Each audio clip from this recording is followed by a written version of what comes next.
Shumë ministra dhe emra të rëndësishëm të Partisë Socialiste sot ndodhen në burg dhe duket se kjo situatë ka rënduar së tepërmi kryeministrin e vendit Edi Rama.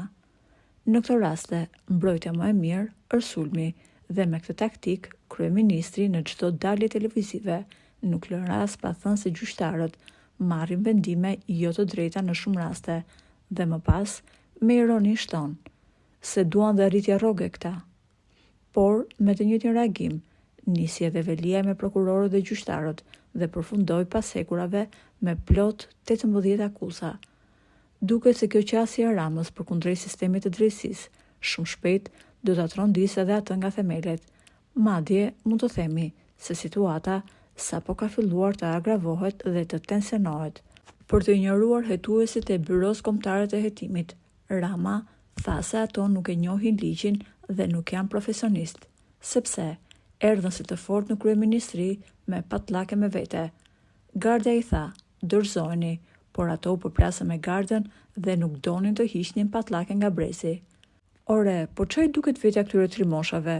Ngriti pyetjen kryeministri. Brenda një ore, përgjigjen Ramës ja ktheu vetë Byroja Kombëtare e Hetimit, ku në një deklaratë për mediat tha se Rama po gënjente dhe nuk kishe pasur rastin përplasje mes tyre dhe gardës në kryeministri.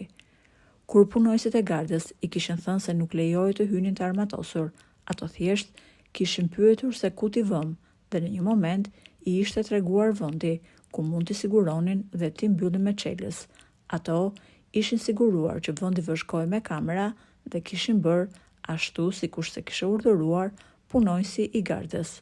Të shkojnë agjentët e SPAK-ut në kryeministri, zëre se kanë shkuar në shtëpinë e Ramës, sepse ai më shumë rri në zyrë sesa në shtëpi, dhe kjo situatë ka bërë që Rama të humbë kontrollin. Nuk dihet se çfarë ka shqetësuar aq shumë kryeministrin, por një gjë është e sigurt, ai do t'i mbajë sa më larg perimetrit të tij, hetuesit e SPAK-ut.